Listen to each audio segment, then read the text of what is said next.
course, our thanks for our dear delegates for this incredible session.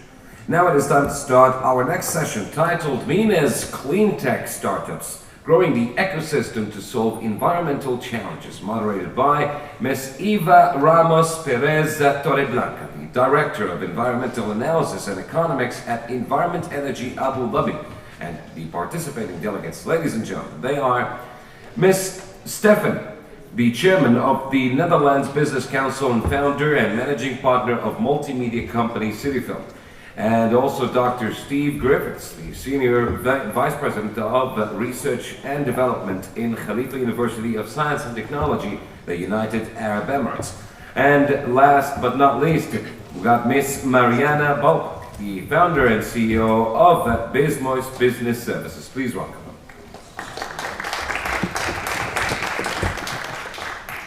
Hello everybody, thank you for being here today. We know that the second day is always a bit more difficult to attend, but thank you very much. So what we will do is we will discuss a bit about the innovation ecosystem in the UAE. For innovative startups to thrive, they need it. And what do you think are the main gaps in the innovation ecosystem in the UAE, and what would you recommend in order to address it, particularly from your own expertise from university and from the private sector? So we can start with Dr. Estes Griffith. Sure, thank you, and it's a pleasure to be here today. Appreciate the invitation to talk about this subject. Very important for us. I'm Senior Vice President of Research and Development at Khalifa University, where we're looking at a number of different technical areas, but of course clean energy, renewable energy, and water environment. The clean tech spectrum is key for us. So as I think about where we need to go with clean tech, the first thing that we've done, at least first thing I think about, is what is the clean tech? Because definition tends to be what you follow in order to make something happen. And so it's great with clean tech, it's a very broad area, and so if you look at what we're doing and where we can go, the overall environment, looking at carbon management, looking at the power sector, generation, transmission, distribution, buildings, and then industry, and then agriculture and food. These are all areas that fall under this umbrella of clean tech. And so even with the platform technologies that we're now developing in our strategies, the areas of artificial intelligence, data science, robotics, and materials, of course, these all feed into a broader definition of clean tech, which allows us to think about how R&D can be successful in this area. Now in the region, one of the challenges we faced and what we've been thinking about in our strategies is that by international metrics and benchmarks, we're not a region that's known for clean tech. Yeah, I look at the Clean Tech Group does a Clean Tech 100, UNIDO has a global Clean Tech Innovation Index. In neither case do you see in the MENA region, with the exception of Israel, you don't see companies and you don't see cities or regions that are considered highly ranked clean tech innovators. And so in thinking about what is the challenge and what is the issue, and from my perspective, what you have in the region and what you have here is these inputs and outputs to innovation, which you have to consider. I think on the inputs, when you look at the entrepreneurial spirit and you look at the policies being put in place to achieve innovation, they're there. I think we're doing well in that regard. There's a lot of entrepreneurial spirit. On the clean tech specific part, where you think about how strong is the R&D that's happening here, what types of very, very early stage funding support do you have for startup companies, what types of policies are there to push startup companies out of universities, that's weak. And I think that's an area we need to focus on. On the outputs, when you try to measure things, then again, you see what are the established companies, where the jobs have been created in clean tech, or policies to help establish those jobs, the large scale funding and financing available to support companies that are startups, have become successful startups, and then those emerging companies which need that sort of early stage investment. All those areas, again, are not that strong. So as a university, when we think about Khalifa University and how we're trying to push the R&D and innovation agenda, and considering what are the things that need to be done in order to make us successful. Right now, at Khalifa on the R&D side, I think that's one of those inputs to the whole process. We've done fairly well. We have something called the Mazda Institute. It used to be a university, now it's a research institute in my office. We have, across the university, 20 centers, but nearly half of them are in clean energy, as how to define it. And so we have now a portfolio of near 400 patents that have either been filed or granted, and at least a quarter of them, or a third, are clean energy. But they're not going to startups. And I think the challenge is talking to the people that want to see that technology go further is there's not really clusters being created around clean tech here. You know, I look in Dubai, for instance, successful innovation happening there. A lot of e-commerce is happening, you know, a lot of sort of business to consumer types of things. Kareem was a great success. It's a clean tech, you know, it's a ride-hailing business. Now there's this e-car, which is car sharing, and they got a lot of good investment. But again, it's not quite what we do in the deep tech, where we're doing science to technology to new startups. It's in a mode that's more of that, you know, consumer orientation, leveraging, you know, certainly sophisticated technology, but more on the ICT side. So I think the government could do a good job, or the region could do a better job of establishing clean tech clusters, making the attraction of markets for those that want to do this clear. It's a small UAE market. If you want to be regionally specific in your technology, how do you penetrate Saudi Arabia? How do you penetrate Egypt? What are those opportunities? And then, you know, getting these guys that are now producing this IP to see this would allow us to start to take our technologies out toward, I believe, startup companies. So that's my perspective on things, and you know, I'm happy to talk about this further as the session goes on. Thank you very much. And what about the business from the private sector? Which are the main issues that you see, and if you have any solution, we would like also to know. Well, we strongly believe that you have to look at the private sector together with the government and the educational institutes to work together to create awareness, to create education and information about the clean tech sector. I think that there are fantastic initiatives here in the region. There are a lot of acceleration programs, there are a lot of innovation incubators, like for the businesses to basically come to the UAE and be in an acceleration program or an innovation incubator. However, we have to look at the universities here locally. Like, so I'm very happy that Steve is at this stage with us. So the university here locally should also start to have those innovation incubators ready, work together with the government authorities and with the legislative, so that we have like the right ecosystems here in the UAE. Like I'm running also the Netherlands Business Council. So if you look at Amsterdam, it's a sort of startup capital of the world, with a lot of clean tech companies being very successfully launched, like within globally.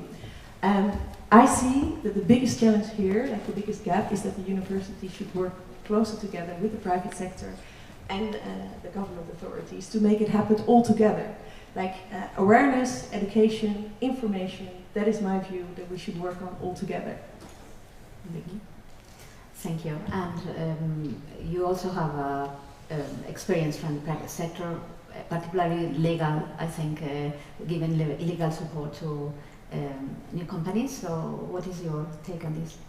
Thank you. Well, over 9 years I've been passionate about creating this bridge of communication between businesses and the UAE authorities and regulatory authorities, and helping the local lawmakers understand sometimes the differences or the details of new innovative platforms or businesses or activities, in order to help them to create or modify the existing regulation in order to accommodate these requirements. And what I would like to say is that there is a lot of work to do in this aspect. UAE is unbelievably changed in the last 10 years in being open to welcome new businesses or new innovative platforms, especially in the clean tech, but as well as in biotech and medical tech, as TIP is a proof to that.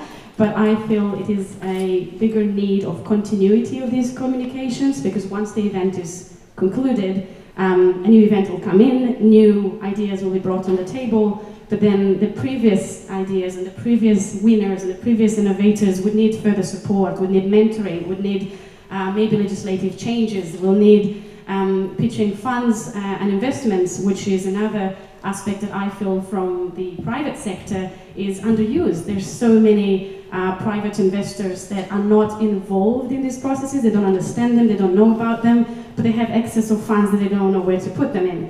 I myself have invited out of 5,000 of our database of clients, about 100 yesterday to this event, and a lot of them told me, thank you, I didn't even know that this is happening, right? So I think, as Stefanie mentioned, private sector needs to be more involved, but they do not know how, so probably they need to be approached more, motivated more, and probably a third aspect that I think there's space to work on would be the education of consumers and of the market, not just in the UAE, but in the GCC overall and the MENA region.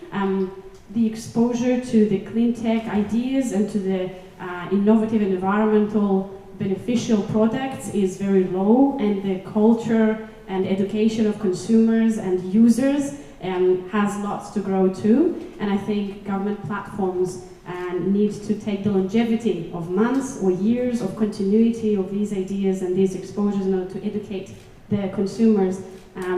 This way bringing help to the investors and innovators to bring that to the market. Thank you very much. Yes, in fact, this is one of the issues that we are discussing now with the innovators, how we can help them from next week, how we can sit with the Department of Economic Development, with Invertium, with other partners, to identify specifically how each of them can be supported.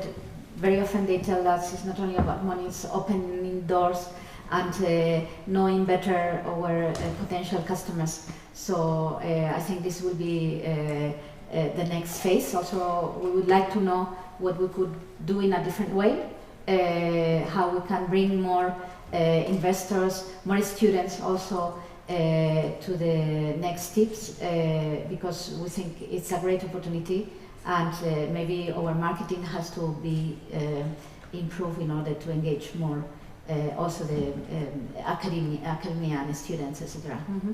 I think that you have a very valid point, that we indeed should market the TIP Summit and also look at the follow-up of it. Mm-hmm. So all the technologies that are out there, like I'm so super impressed what I saw today, like within the healthcare, within the clean tech, within the environment solutions. There are many great innovations here. Don't let them go home and not coming back. Like, we need to foster this ecosystem, making sure that we have digital platforms, not only conferences, but digital platforms for governments, for universities, and for the private sector. We are currently launching like a media platform that is completely focused on the Sustainable Development Goals and global innovations from all over the world, who can gather on a platform to connect like with the right government institutions and universities and the private sector. But this is so important, and we have to do it all together. We have to create a sustainable world together with all of the parties involved, and even everyone who's in this room today can make a difference. And that's what we all have to believe in, that we have to dream for a more sustainable world where all these clean tech innovations can really make a difference, and that we together can create like an ecosystem that will be very valuable for them to benefit from. Thank you very much. I think we can now take some questions, and I just have one question, which is related to gender. I mean, what I saw during the pitching day, only 2 of the 25 innovators were women, and in general, all the teams are engineers. You can see the 1 woman, 2, I mean, but 90% or 95% are always males, you know, so do we need within the ecosystem to do anything in particular to encourage more women to be innovators? It's a good observation. It's a comment I have, and it is in the region, and particularly the UAE, is when you look at the educational system, you look at the higher educational system, the number of PhDs and master's degree students in at least Khalifa University, I'm sure it's in other universities, many of them are women, and they're doing a very good job. They're actually very high achievers. Now, the question that pops up on taking this science that they're doing, this R&D, toward a startup company, it kind of goes into another one of those areas where I see the blockages. You have this opportunity with whatever you've done in your R&D, and you want to now go on and make a career, and you're a female, and we have many of them that are very, very smart, and they got good ideas. The opportunity set and the awareness of how to do this just isn't quite there. Because if there were, as again, this ecosystem set up where there were companies, organizations, government agencies, policies that would encourage any form of entrepreneurship in clean tech to start a new business, and particularly female, they're there. I mean, because their ideas just have to be translated from the science into proof of concept, prototype, and the startup company. So I think the raw ingredients there. That would be a mistake to think it's not. It's just how do you stimulate this and move it forward in a way that starts to create a different type of employment opportunity than the big company, which are more attractive, more safe and such. So I think that's just one of the policy sets that needs to be looked at very closely, because it's an opportunity that's at our doorstep. Thank you very much. So we have 5 minutes for questions. Any question? No questions? I cannot believe it. We are finishing 5 minutes earlier. All right. So then, One subject yes. I would like to add to. One of the potential questions we discussed before coming on stage was the Moonshot Projects, right? And what I observed is that there's misconception. For example, Moonshot projects that are implemented here but invented elsewhere. And what I feel that is almost non-existent in the UAE is actually Moonshot ideas and projects that are unbelievable at the stage of invention, that are nurtured and grown and branded in the UAE. You know what I mean? So I feel the infrastructure, the laboratories, the study centers, the governmental support is to be growing more towards creating that access of youth, because youth are the dreamers, but at the same time scientists that need that access to dream big and dream seemingly crazy at the beginning, but create new things in atomic industry, in physics, in mathematics, in engineering, in medicine, in anything. So this is what puts UAE on the map.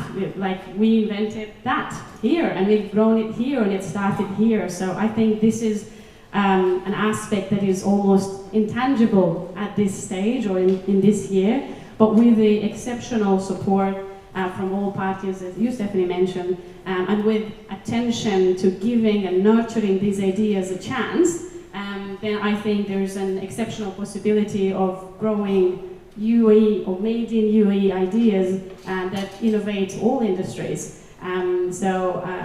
I think this has been a bit ignored till this year, and it has to be supported. Thank you. I 100% agree with you, and like the youth is so important, and therefore again the educational institutions have like a super big role to play in nurturing like the clean tech innovations, and we as a private sector, we are here also to pick it up and to work together. Like with the Netherlands Business Council, we recently started the Dutch Sustainability Group to deliver innovation and sustainability projects to the UAE, to also share our knowledge, because within the clean tech industry in the Netherlands, we learned a lot that we now want to bring here, but like it all starts with the youth, it all starts with the educational systems here. Like if I touch upon the women, I believe even like throughout Abu Dhabi, throughout Dubai, even in Sharjah, like there are many accelerating programs now for women in innovation. So there are even parks that foster like the female leadership and entrepreneurship. So if I go to the electricity and water authorities and I meet engineers here locally, they're all women. Yeah, like I cannot believe it, they're all women. So they're like what Steve is saying is correct. Everything is already here. We just need to work more closely together, create more awareness, education and information, and we will be there. Thank you very much. Well, I have to say from the Environment Agency, for example, regarding youth, I think we are sending 5 young Emiratis to Oxford to study artificial intelligence. So there is really an interest and an effort to invest on youth in order to bring more innovative ideas, in this case utilizing artificial intelligence for the environment. I hope that we have more and more initiatives like this, so that we understand how we can use technology to protect the environment. And I want to thank you, and I want to thank you too for being here. And if you have any questions, anything, we will be outside. And thank you again for being here. And thank you very much for moderating it. Thank you.